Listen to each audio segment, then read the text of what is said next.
I'd like to welcome you all back to the IE427 garage. Today we have something a little bit special for you. We actually have a featured car that we're going to be focusing on today. And who we have here is Mike Hartman, the owner of the car. And this is a Mark III that Mike built about how many years ago? 10.5 years. About 10 years ago. Yeah. And we're going to turn the camera around and we're going to have Mike give us a little tour of the car. Okay, Mike, I want to elaborate a little bit on the engine choice that you made. We didn't talk about horsepowers and torques and all that kind of good stuff. So what are the specs on your motor? What was the cam selection, or did you have a cam selection with that crate motor? Yeah, I didn't. You ordered the engine, it came as is. And since I had driven a friend's Cobra with that exact engine, that's the one I wanted. And I asked him at the time, why do I need this big engine with a large carburetor? And he said, because on the back stretch at Willow you'll be able to pass most of the cars. And I go, well, that's the only reason? He goes, oh yeah, but that's a good reason. Well, that goes into another thing that we were just talking about off camera. You were mentioning that one of the things that you added to the car that we didn't mention in the previous walk around was that you did a Lexan windshield, and that's for a good reason. Tell us about that. Yeah, I broke 2 windshields on the track just from hard rubber and rocks coming up, and that gets expensive. So those were the Factory 5 or a safety 5. Glass windshield? Safety glass windshield, right. Okay. And I installed both of those, and they didn't break until I took it on a track. So the first windshield lasted probably 2.5 years. So you didn't have the typical wake up one morning, go out to the garage and find a crack in your windshield. No. Yours was from hard use on the track. It was, yes. And I think it's a combination of items hitting the windshield and torque of the car, the flexing of the windshield. Now, as I look at the front of the car, I noticed, besides the American flag, America, thank you for that. You know what, that leads me into a good question for you. You served in the military. I did. You want to talk any about that? What did you do in the military? I signed up in the Air Force because my lottery number at the time was 7. I didn't really want to go to Vietnam. So I signed up in the Air Force and I was a jet mechanic. I was in the reserves, and then eventually I lied and told them I was moving so I can get out of my unit, which was in San Bernardino, where it's really hot. You can't even pick up your tools. Which county are we in right now? It was just too hot out there, and I was a flight line mechanic. I worked on C-141s. Wow. Yeah. How long were you in the military? A total of 6 years. Did you enjoy it? I absolutely loved it. One of the best experiences in my life. It was the culmination of getting poor grades in school because I really didn't find an avenue that I wanted to pursue. And after I did that, I found out that if I really tried, I could do really well. And I was an honor graduate in the Air Force. Wow. And so I got out of the Air Force Reserves and they transferred to the Navy Reserves because my dad was in the Navy. I wanted to experience that. And so they quickly made me a plane captain on an A7. And then I spent some time on the Lexington as a World War II aircraft carrier in the Gulf. And I was final check on the deck, and there's nothing more exciting than that. What was your rank when you finally got out of the military? In the Navy, I was a first class petty officer. And what was your rank in the Air Force? I was a tech sergeant. Wow. So it was great. I absolutely loved it, and I pursued a career as a mechanic for the airlines, but it didn't work out. The hours were horrible. And I did have an A&P license, aircraft and power plant license, but the hours were horrible, and you would be working with a crew with multiple other guys that did not have that license, and you'd be checking off their work. And I refused to do that because I don't know what kind of work they do. And so I never pursued that, and I ended up being a school teacher. Well, we'll get to your profession in just a second. I want to ask you about the stickers on the windshield, because I know since you've replaced the windshield, that may not be the entire collection of those stickers. But tell us about those stickers that you've got on the passenger side of the car. Each of those, twice a year at Willow Springs Racetrack, they open the track up to the Cobra Club. And so we take our cars out there and run them as fast or as slow as you want. Now, who puts on that show? The Los Angeles Shelby Cobra Club and Orange County Cobra Club. Who's the head of that? Do you know? I do. When I can remember. Lynn Park. That's right, correct. Lynn Park, who's Mr. Cobra, and one of the nicest guys in the world. He absolutely is. You'll know Lynn Park because he wears a Smokey the Bear hat. He rents the track and rents it back to everybody else. And for $200, you can run all day Saturday and all day Sunday, and it is a thrill. That's where you should drive fast. Typically, what day of the year does Lynn put that particular show on? That show comes on twice a year, Mother's Day weekend, so I can only go Saturday, and then Halloween. And all my kids have grown and moved out, so Halloween's a little bit easier now. Halloween's nice. You still can't swing Sunday for Mother's Day. No, and my wife's not my mother, but a divorce would cost a lot more than the car. So the stickers that you've got there, I see 2, 4, 6, 8, 10 of those. So right. when did that start, and what's the most recent one you have? The most recent one is the one I just had over Halloween in October. That's it's on there. 21. 2021. That's the most recent sticker. And what's the oldest one that's and on the there? oldest one on the car is 14, and I was going there in 2012. So having broken 2 windshields, I finally put a Lexan windshield in, and that was 7 years ago, based on my stickers. Right. 2014. And since that time, my Lexan windshield has nicks in it from things hitting it, which would have been absolutely a broken glass windshield, and it has started to get cracks in it. So much for that. Well, you told me another story about the Lexan, Well, yeah. and the actual strut that the flag is hanging from.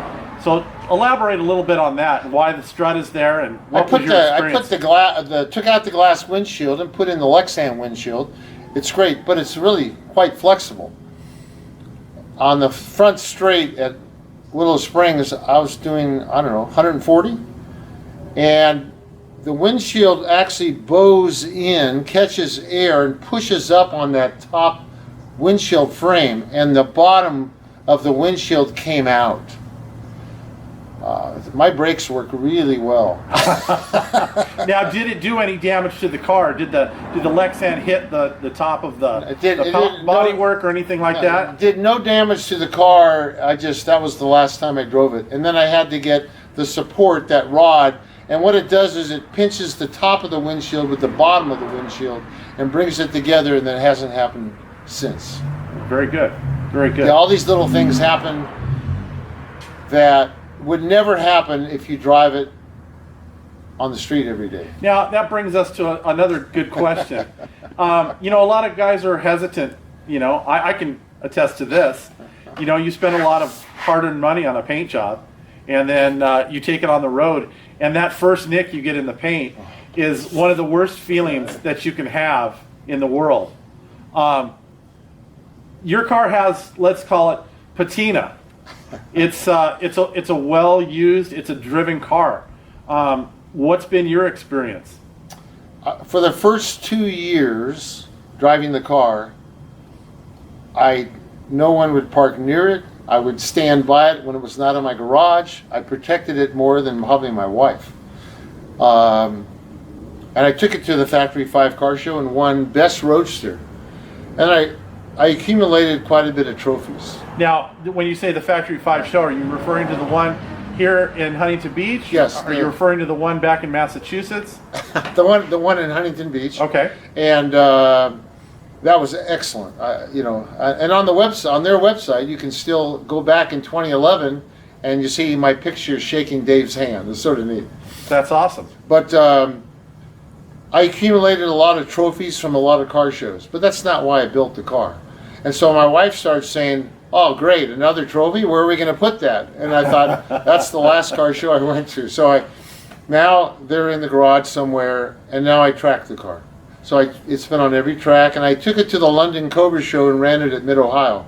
And that was just a thrill to meet new people, more friends that have fast cars. So I want to just clarify this. It's not that you don't go to car shows, because I consider cars and coffee get-togethers and stuff like that still car shows. You know, a lot of times we'll do a breakfast get-together, and it's a collection of, you know, collector cars. So everywhere where we go is a car show. So you don't not go to those and just do racing. It's just you don't go to the organized car shows per se anymore. I don't frequent many car shows because I know there's absolutely no way anymore I can trophy in those car shows. And so it gets me into the car show, so I have a good parking spot. And a lot of the judges, they don't appreciate the fact that you actually drive the car. And they'll say, oh, look at these nicks in your car, and they walk away. So I built the car to drive it, and that's what I do. So if there was just one car show that you would take your car to once a year, if it was a yearly event, regardless of where it was in the country, what would that car show be? I would say the Fabulous Ford's car show at Knott's Berry Farm, but they haven't had that since COVID. And then the London Cobra Show, which was incredible. And that's a long drive for me, but it's certainly worth it to meet people you read about and hear from, but you never get to meet them. So it's more of that family thing, and it adds to that much more of the build that goes way beyond just driving the car. Right, right. You know, Mike, before we go into the rest of these questions, I saw something in the front seat of your car, and I want you to tell me about this. I want you to talk to us a little bit about this. We'll get some close-ups of that in a little while, but I want you to talk about this. When I built my car, I built it, and I got help only the day that I put the engine and transmission in, because I wanted to build it. And that way I knew, like when I was a mechanic in the military, it would be done correct. And people would often say, hey, I'll be glad to come over and help you. And I said, you know, I'm done building for today. And that's how I handled that. But the truth of it was, my dad helped me even though he had passed on. And he was in the garage with me, and that meant a lot to me, because I had helped him when I was 8 or 9 years old on a car that he rebuilt. And so to me, that was a really special thing. So he liked fast cars. He bought he bought my mom a 442 Oldsmobile, and she never drove it more than 35 miles an hour. But on the weekends, we'd go buy a newspaper so he could go street racing. And he liked fast cars. And so he would have loved this car. He would have driven it, burned, smoked the tires off of it instead of me. But I wanted pictures of this because my kids don't ever want me to sell the car because Dad built it. So I put together this book and took pictures little by little of all the build. It helped to have a wife that is a professional photographer. And that worked really, really well. So I have pictures in my book of everything, you know. For instance, we talked earlier about the signatures on the dash, and a great picture of Dan Gurney. I have another picture of Phil Remington signing my dash. And to go back and look at these pictures, and oftentimes if you go to a Cars and Coffee, people say, is it hard to do? How do you do all that? And I'll pull out this book, which is why the book is falling apart. And it has pictures when I first got it. Everybody takes the picture of sitting in the body and grabbing the steering wheel and sitting there like they're driving their new car. I have all those pictures, and I have pictures of my wife smiling. She was happy that I bought the kid. And I'm sure you have pictures of your kids in that book. Yeah, as well. all my kids are in it, and at the back I have pictures of Jeff Miller when I had it painted. I have pictures. First couple car shows and couple cruises I went to with Factory 5 guys. So it's really, really good memories. All right. Well, you know, I was going to ask you a question later in kind of the interview section that we're getting into now about, you know, is there something that you have? I was going to refer to a tool, and I'm still going to ask you that question. But is that one of those those things, that book, is that one of those things that always elicits an emotional response from you? You know, it does. Although I have many personalities. When I drive the car on a track, I drive it like I stole it.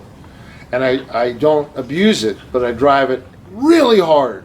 And on the other hand, I take really good care of it when I have it in my possession in the garage. And I take care of it like my dad was there and he would want me to do. And so the tools I have, you know, if anybody, you know that no matter what size your toolbox, it's never big enough. Well, let's ask that question now. Then. You know, what's your favorite tool?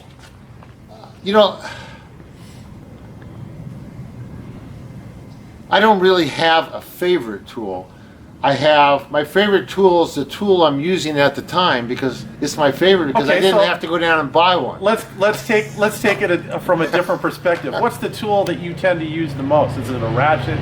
Is it a particular wrench? Is it a screwdriver, a nut driver, a hammer?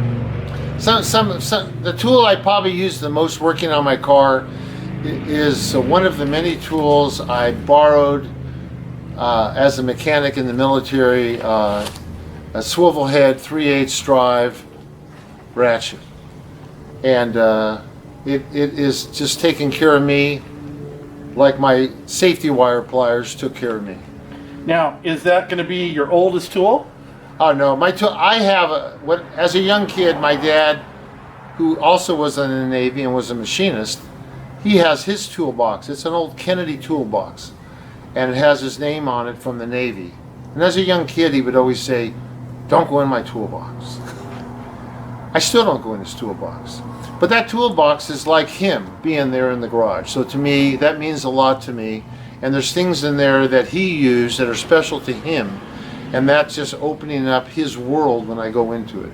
So after I'm long gone, my kids will go, "What the heck is this?" And they'll probably just get rid of it. But to me, it's really special. And so I didn't know I was going to need tissue, Mike. No tissue, but that's a special thing, and you know, I am sure that my dad still enjoys riding in the car. So when you look at that toolbox that your dad passed on to you, that would be that emotional, that warm feeling that you get from that particular toolbox, because it brings up those memories of your father. It does. You know, he helped me learn about taking care of tools and not leaving them in the driveway to rust. As a little kid, he rear-ended a car in our old '51 Ford Woody, and I said, "Now what are we going to do?" And he says, "Well, it's not a problem. We're just going to back it in the garage, go to a junkyard, get a new front end, bring it home, and put it on." And I was like in awe that we could do that, and that's where I first started working on cars, and it hasn't stopped. His business he had a lot of work trucks, and he would bring them home, and I would rebuild transmissions, put in clutches, and do all the work on them. And little by little, that worked out well. And then with the aircraft mechanic experience in the military, as well as being an auto shop teacher in high school, it all came together. And actually the car, the Cobra, was the culmination of the whole life, and that was my retirement gift to myself. I want to stay on this subject just for a second. And, I think each one of us have mentors. We might not think of them as mentors as we're growing up, but I remember in high school I had a really good history teacher who, he wasn't our pal, he wasn't our father, he was just a really good teacher, but he had really good life advice for us. Is there anyone particular in your life you consider your preeminent mentor? I have to go back to my dad in that his work ethic and showing me what you could do with cars, and he always wanted to beat the next car, and so thus the 392 engine in my car. So your dad was a racer at heart. Yeah, he when he went to high school in Long Beach, he had a Model A Ford, and he would tell me that there was a guy that drove around in a Model A Ford to make sure no kids left early. And the goal was to get a car that could beat him so he couldn't catch you. And he used to take his car out to El Mirage and run it out there. So, you know, he would hot rod his Model A. If he could only see what I have now, it'd be incredible. Well, that's awesome. You know, I know your history pretty well. We've been friends for, you know, a little over 10 years. I know you were a school teacher. Now, how has your experience as an educator or a teacher allowed you to better understanding a car in the sense of building it? And has that experience that you had as a teacher helped you help others build cars? In the military, I was a plane captain, and I enjoyed working with the guys that helped me out with the plane I had, and I would teach them what I wanted them to do. And that just carried over into my job. And I taught school, and I had kids in class. I worked for Ford Motor Company for a short while as a dealer service engineer, and that was great because I taught people at dealers how to work on cars. But I never worked on my own car. So all these experiences helped me out, and when I got this car, I bought the assembly manual. I never had to attend the school, and I just put the car together. And my own kid, my youngest of my three kids, my son, he said, "You're going to build a car." So I kept a model of a Cobra in the garage to show him what it was going to look like. And his comment to me, and I keep reminding him, is, "You're going to build a car, is it really going to work?" Well, you know, you bring up your family and your kids. I know you have 3 beautiful kids. As a teacher and as a father, what advice would you give a soon-to-be high school graduate? Would you recommend college, a trade school, or entering the just the job market? I mean, is that something that's child specific, or would you just blanket statement something as, you know, good for everyone? The school district, no names, the school district I worked for tried to channel everybody to a university. And being a shop teacher, I just felt that was totally wrong. I didn't learn a lot in college other than I got a piece of paper that allowed me to teach. But I feel you're either a teacher or you're not. You have mechanical abilities or you don't. It's not a lot you can learn. And the common sense to me is genius. So I look at a lot of people and a lot of kids I had in class, and I would tell them, and I would tell their parents, they don't need to go to university. And I try to guide them towards trade schools in the automotive industry that would take them to a place that would save them a whole heck of a lot of money, because college is quite expensive now. And they can learn this trade that will instantly allow them to bring home well over $100,000 a year. Well, that leads me into another good question. What do you think the percentage is of high school graduates that should do those 3 different things: college, trade school, or just go directly into the job market? You know, this is opinion. These aren't. This isn't factually based. But as an educator, especially as an upper high school teacher, you've seen a lot of these kids, and you know what their ambitions may be. 32 years, and in 32 years, for instance, all these kids that they promote sports so big in high school, in 32 years, only 3 kids made it to professional sports. So what did the rest of them do? But if you learn how to work with your hands, that lasts the rest of your life. Sort of like dancing. Right. Well, we won't get into that. It did work at my daughter's wedding. I'm going to go into a couple of Factory 5 racing specific questions now, Mike. Build not bought is a slogan Factory 5 Racing has recently adopted. How do you see yourself? Do you consider yourself a builder? Do you consider yourself an owner? Do you consider yourself a caretaker?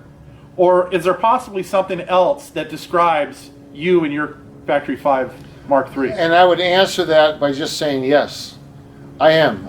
Building the car, My wife used to say, "How do you know how to do that?" And I go, I've learned over my life, and this is like the final exam. And now I can safely say there's nothing on the car that I built that went bad. Some of the parts have worn out. That's not my fault, but the car that I built, it's solid. 35,000 miles on it.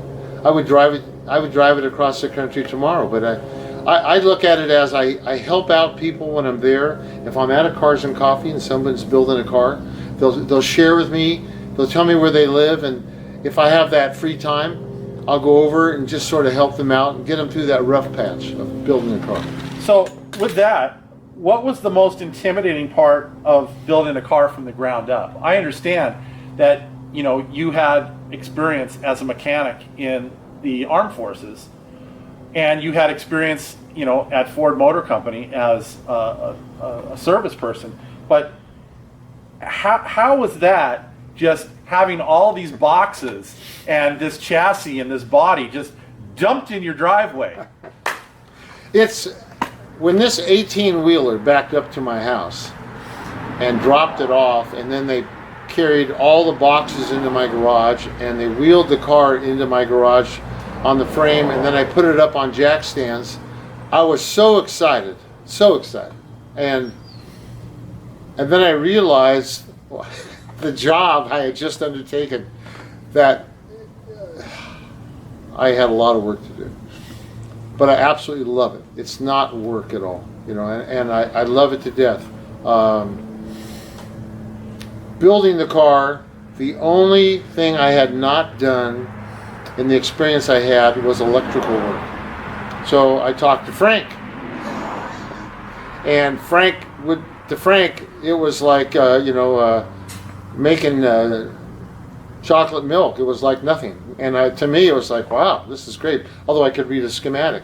So I'd go to Frank's house or where he's working. He'd say, "What do you want to do today?" And he would just draw out a schematic, and I would just go home and do it. And I can safely say that now not one of those things has become a problem ever. Everything works perfect. That was the only problem I had. The wiring I used, that was a separate vendor, and I laid all that wiring out in my garage, and that was just overwhelming because I had never done that. And I can tell you that my car sat there for a month, and I'd go out in the garage and just go, oh, what am I going to do? And I went and visited guys that had cars, and they had the same problem. Yeah. And so when you use the family that's available to you, it just really helps. How has building a Factory 5 racing vehicle or kit changed your life? There are so many people out there that have common interests with you because of the car, and they're great, great people. For instance, when I got the car, I put a notice on the forum, and I think within 2 days I had over 10 guys in Cobras come up to my house. All it cost me is beer and pizza. And it was great. And I just had met all these people that later became friends, and we went on cruises with. That's one thing. My family goes on rides and cruises with me, which is great. And lately I've been doing car cruises with a special club for older people, old veterans, and the fact that you have that car, and I never thought the car would mean that much to some other people just to see it. And it just hits me hard. Well, that leads me into another question, because you kind of touched on it with something we used to call build parties. But did you get help with your build? And I think you kind of answered that, but what type of help did you get with your car? Because I know that you like to build things on your own, and so what were those key things that you felt you needed help with, and what are those things on the car that you got help with? The key things was the wiring harness, where to put the relays, and bending the brake tubing. Those were the key things, little things I had never done, but they're not hard once you're aware of them. Now, did you have help when it came to putting the engine in the chassis, or like setting up the rear end of the car because it is IRS? The IRS rear end, no, I solid mounted that. That wasn't very difficult. But all those people that wanted to come over to help me building the car, those are all the people I invited over the day I put the engine and transmission in, because I had an engine hoist in my garage, and they thought it was great fun, and that got it out of their system. Right. And so once we had the engine and the transmission in and all bolted in correctly, when they left, that was it. Now, is there anything special on the car that you thought during the build process you were just going to breeze through, and then turned out to be more work than you thought it was going to be? I had no idea the body and paint process would take as long as it did.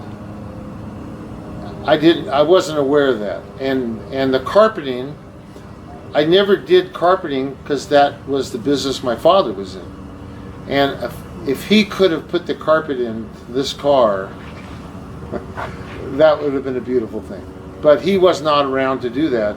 So I had to do that, and I totally appreciated what he had done in the past as far as carpet goes.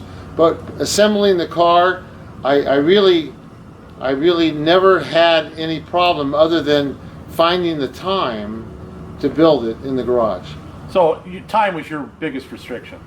Yeah, because I'm married and I did have a job and I had 3 kids. You know, I'm still a father. Plus, I umpire high school baseball. Well, I happen to know you still have a job. It's being retired, and I know you're busier now than you were when you were working. But let me ask you, what does your wife, or your family for that matter, think of your passion for cars? Well, my wife enjoys the fact that if she doesn't know where I am, she just looks in the garage. And I don't play golf, and I don't go to bars, so she knows where to find me. And anytime I go for a drive, it's great because it's a 2-seater, and I know where she is. We can't talk a lot because the car's so loud. But that works out great. My insurance I have on the car will not allow you to drive until you're 25. So my youngest son's 22. So he's anxiously awaiting 3 more years to go by. God bless him. And my daughter doesn't want to drive it. And my older son, he tried driving it once, and he's used to a Tacoma pickup truck, and he got in it and gave it the same amount of gas and smoked the rear tires and hasn't been in it since. So, but the family loves the car. They love to go for a drive. And when they have friends over at the house, before they go in the house, they go, I got to show you my dad's car. Oh, that's cool. Now, hobbies, a lot of times are best enjoyed if they include all the members of your family. You know, like hiking or backpacking, stuff like that. Is your family involved in the car hobby? Is this something they share with you? Do they go to car shows? Do they go to track events with you? Well, you know, a funny story. My daughter, who is very attractive, I hear that from the other guys on the Cobra cruises. So she would come with me on quite a few cruises. And we went to one that was maybe 40, 50 miles from my house, and I brought her. One of the women there, who knows my wife, saw me drive in with her, and she got quite upset that I had some young, cute girl in the car with me. And so my buddy said, that's his daughter. So yeah, the whole family is involved, and it's great. Plus, you know, we take the car on trips in an enclosed trailer behind a motorhome. We travel across the country, and if you've never pulled a Cobra out of an enclosed trailer at an RV park, do it 45 minutes before you go anywhere, because every guy's going to come over. So what other hobbies do you share with your family?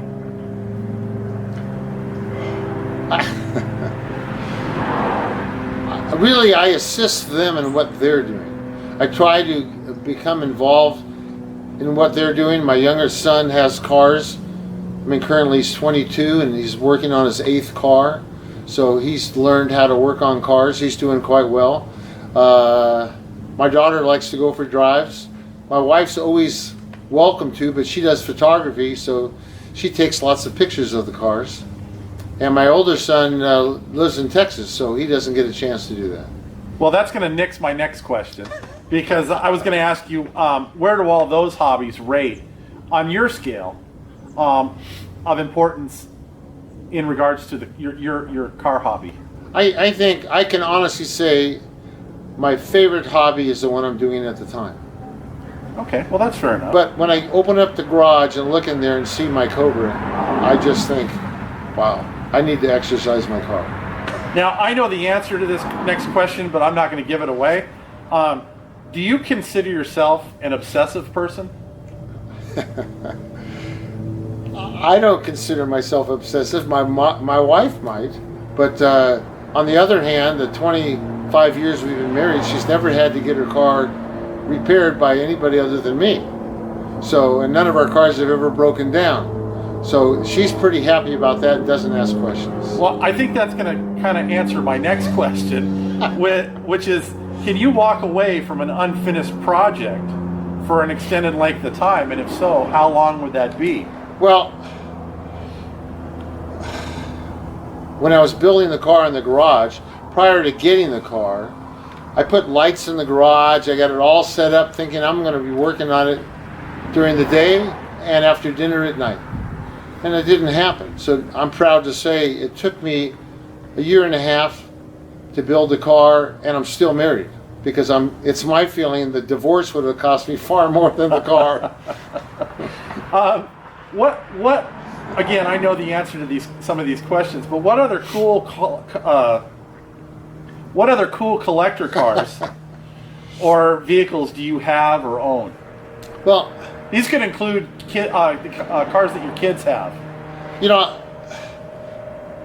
my son, I find cars for him to buy, and he loves it, and then he turns them and sells them and makes money. So he's worked his way up to a BMW 335 IS, which is a 6-cylinder twin turbo. It's a rocket ship with a 6-speed. But I watch him drive it, and I think he's ready for the Cobra, but that'll take a couple years. My daughter drives a nice, safe economy car. And my older son, who happens to be a sheriff, you know, he gets to drive his cars fast and not worry about getting the ticket. So that works well for him. But my car, I have a Lotus Europa. And that's the second one I've had. I wanted to get one because I had one back in the 70s. And it handles great. It's very lightweight until I get in it.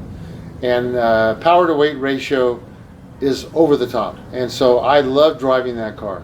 And I have an old BSA motorcycle and an old Honda motorcycle and a little mini trail Honda motorcycle. And I have enough to keep me busy. So all these things, you know, I love it. I'm always out in the garage. And if friends come over, I help them out with their cars. This one's good, and it kind of pertains to the last one we asked. Are there other cars or vehicles that interest you? Yes, there are many cars that interest me. I just have to keep them within my budget. And I currently have a 3-car garage, and it's full. So I've told my wife I won't buy other cars unless I sell one of the ones I have. So I haven't bought that car yet. I'm thinking of going backwards. And the car I really would like to build is a Resto Rod 55 Chevy. Okay, well that's going to lead us into the next one, because you seem to have interest in a bunch of different cars. They're not all muscle cars. They're not all European cars. So if there was one particular car that you could own or just like work on, what would that be? You know, it would be a car I would want to go back in time, and if I had to do my life over, I would have wanted to be a mechanic on a race car team. And I miss that in my life. I would love to have done that. Okay, that's fair enough. So let me ask you, I know that you've had a lot of automotive experiences. You've met quite a few famous or infamous people in the automotive industry. is there one automotive experience you haven't experienced that you really wish you can in the future? Wow.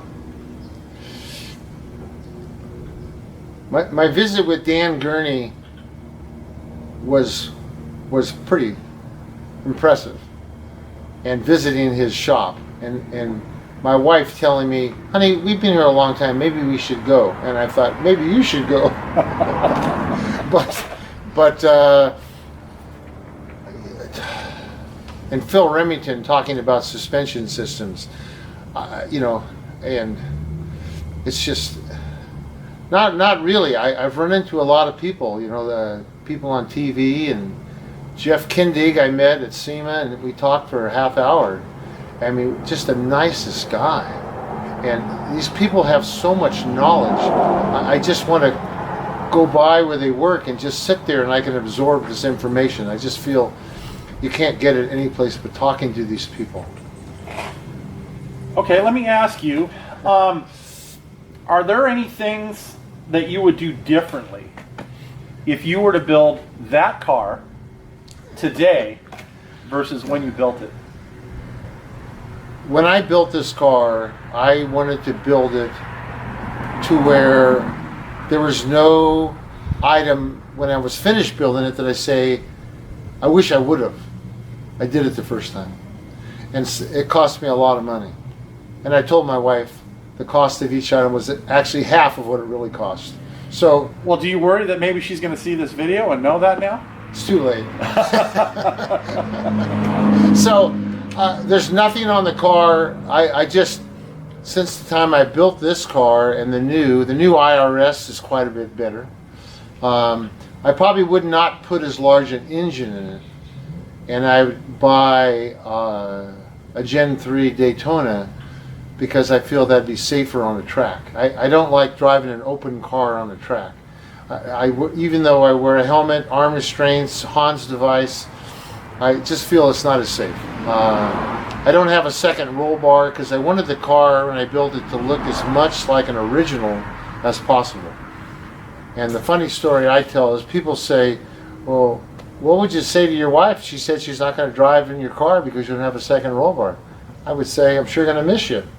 So she goes with that, and I don't drive that fast on the street anyway, so I don't feel that's required. Mike, are there any special skills that you learned or subsequently relearned during the build process of your Mark III that carried over into other parts of your life?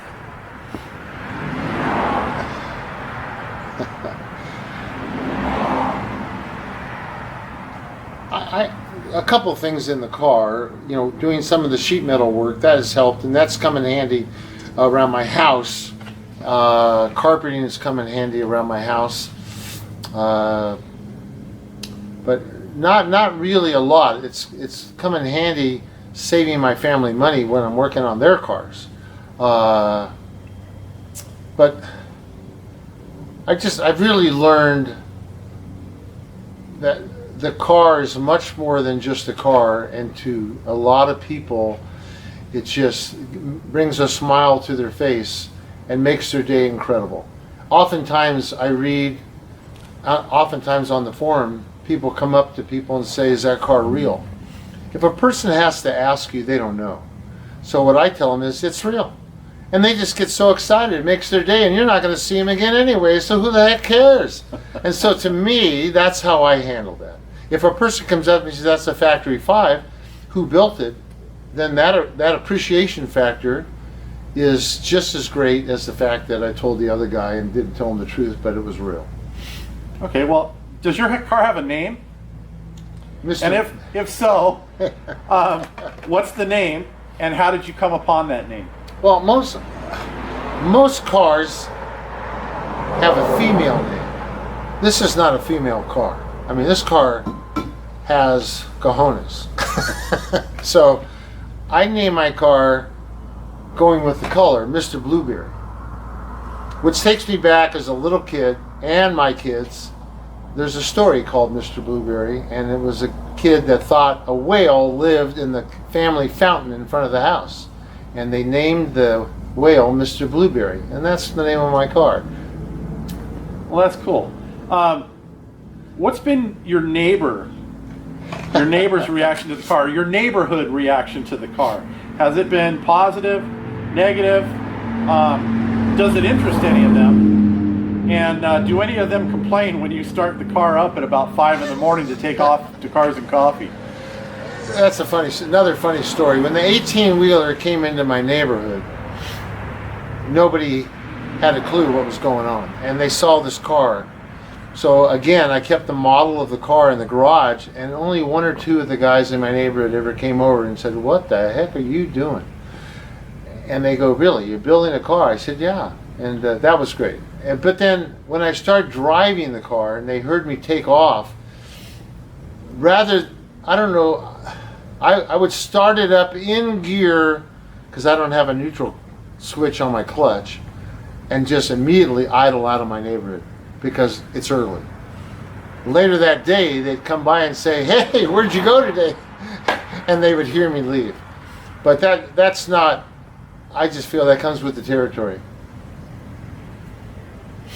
Is there anything you think you would have missed in your life had it not been for the car hobby? Yeah, the circle of friends, the family of friends that you meet in the car world, whether it's with Factory 5, people coming over with Factory 5s, or you going to their house, now you meet their wife, their kids, and the interests, going to Cars and Coffee and all the people. I go to Cars and Coffee, I don't walk around. If I go to a car show, I don't walk around, I stay by my car. And I almost wish I had a microphone under my hood to hear what people were saying so I could correct them and teach them. And I love talking to people about the cars. Well, that's going to lead me into what's going to be probably the last question we ask.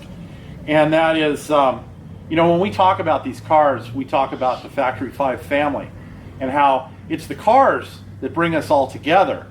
But it's the people and the relationships that bond us for life. Factory 5 tends to make up a fairly diverse group. Are you friends, or are you close with any people in professions or life achievements that you were surprised to learn share an interest in automobiles? Meaning, you've met people that have all these different backgrounds, professions, and are you surprised that those same people are car nuts? I am to a point, because I find with Factory 5, the common interest of the car only goes so far. As long as you stay on the car, you're fine. But I have found that the majority of people driving Factory 5s didn't build their entire car, and they don't really know a lot about the car, and they would rather write a check than learn to build the car. And so, just like at car shows, my feeling is there should be the category those that built them and those that bought them. And so that's my problem that I have to deal with. But I have met some terrific people that come with terrific families and have a terrific car, and no 2 Factory 5s are the same, and every time you look at one, gives you an idea for something you can do to your car to make it that much better. Well, that's very cool. I think what we're going to do, Mike, now is we're going to take your book that your wife put together for you. We're going to head into the shop, and we're going to go through it page by page, and we're going to see exactly how your build progressed from the time you got your kit delivered until the time you actually got it on the road. Yeah, I mean, the book is the memory book for me. I know a lot of times on the forum there's people that every day they post exactly what they did that day, and that's just not me. That's not me. I can't learn that way. I made friends with a couple Franks, Frank Messina being the other, and I would go to these people and look at their car at a Cars and Coffee or a car show and take notes and take pictures with my phone on the next area of my car I was building to know how I wanted to go. So first it was Kuros, his car, which is the car that started this whole process. I saw his car at a hardware store, and then I talked to my wife about it. I took pictures of it, not knowing who he was. And then 2 days later, we went to Laguna Beach, and there his car was again sitting on the street. It was just like, it's meant to be. Yeah, it was a sign. Yeah, it was a sign. I needed to buy this car. And then he came out, and I talked to him, and he didn't know me from anybody. And he found out he only lived an eighth of a mile from my house. So I went over to his house, spent some time talking to him, and my car is most like his car. It's been an incredible experience, and I feel you have to go actually look at hands-on, look at the car, and ask questions. And you really can't do that when you go online and look at pictures. Absolutely. Absolutely. All right, I want to thank you guys all for watching. I really want to thank Mike for bringing his car out here today and spending time with us and giving us a brief explanation of how he built his car and his insight on the car hobby. So we'll see you guys all next time. Have a great day.